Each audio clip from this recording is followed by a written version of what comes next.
हरिओम श्रीराम अंबज्ञ. माझं नाव सुनील सिंह सातमकर. खार पश्चिम उपासना केंद्र. मी बापूंकडे 2005 पासून येतोय. माझा अनुभव जॉबच्या रिलेटेड आहे. माझं 2023 जूनमध्ये मला सडनली लेटर दिलं आणि म्हणाले की उद्यापासून तुला नाही यायचं आहे. हा एवढा मोठा संकट माझ्यावर असा आला म्हणजे की पहिल्यापासून मॅनेजमेंट बरोबर आमचा प्रॉब्लेम चालू होते, कारण आम्ही परमनंट होतो आणि कॉन्ट्रॅक्टवरती जी सिस्टम चालू झाली होती त्यांना खूप फटकत होतो आम्ही सुरुवातीपासून, कारण आम्ही परमनंट होतो म्हणून. आम्ही 4 जण परमनंट एम्प्लॉई होतो आणि त्यांना खूप त्यांच्या नजरेमध्ये होतो. सॅलरी व्यवस्थित होती आणि जॉब पण ती कंपनी फॉरेन असल्यामुळे आम्हाला सॅलरी बी चांगली होती आणि वेळेत मिळायची. लॉकडाऊन होतं तरी पण आम्हाला आमची सॅलरी कधी कापली नाही. आम्हाला कधी एकही रुपयाचा कधी हे नाही झालं. आम्हाला वेळेत मिळायची. पण असं झालं की 2023 मध्ये जूनमध्ये ज्यावेळी माझा जॉब गेला, त्याची पूर्वतयारी बापूंनी कशी केली होती हे तुम्हाला मी आज सविस्तर सांगणार आहे.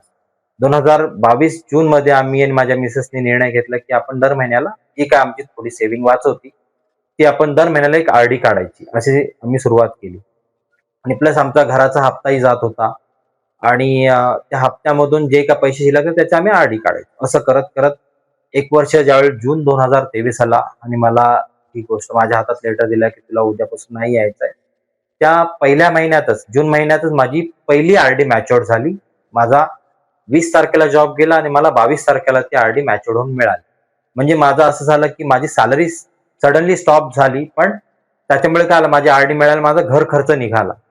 आणि त्याच महिन्यामध्ये माझा जो मुंबईमध्ये घर आहे राम मंदिरला, त्याचं पोझिशन मिळालं आणि मला कुठे एजंटचा सपोर्ट न घेता मला त्या घरासाठी भाडोत्री मिळाला. समोरून त्यांनी मला फोन केला की मला तुझं घर आवडलेलं आहे आणि मला तुझ्या घरामध्ये ह्या जूनपासून राहायला यायचं आहे.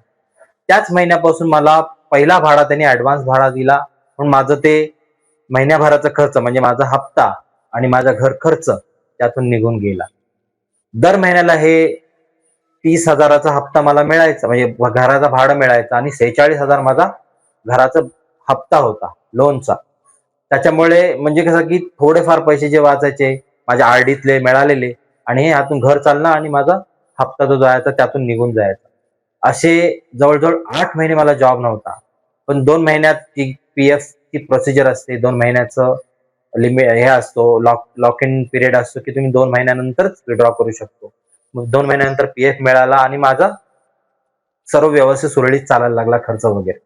पण ह्या गोष्टीची सुरुवात कसं झालं, 2022 मध्ये बापूंनी जी केली, आमच्याकडनं ती प्लॅनिंग करून घेतली की दर महिन्याला मला ती जून पासून ते फेब्रुवारी पर्यंत मला दर महिन्याला ते 24,000 मिळत गेले आणि त्याच्यामुळे माझा घर खर्च व्यवस्थित निघून गेला. म्हणजे मला कोणासमोर हात पसरायची गरज लागली नाही, कारण बापूंचा हा हात माझ्या डोक्यावर होता म्हणून.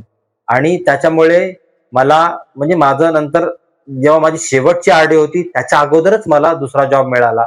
म्हणजे बापूंना माहिती होतं की ह्याचा फेबमध्ये ही आरडी संपते. मला जानेवारी पासून दुसरा जॉब मिळाल्यामुळे माझं ते सर्व सुरळीत चालू झालं. म्हणजे मला कोणाकडेही 1 रुपयासाठी हात पसरण्याची त्यावेळेस गरज लागली नाही.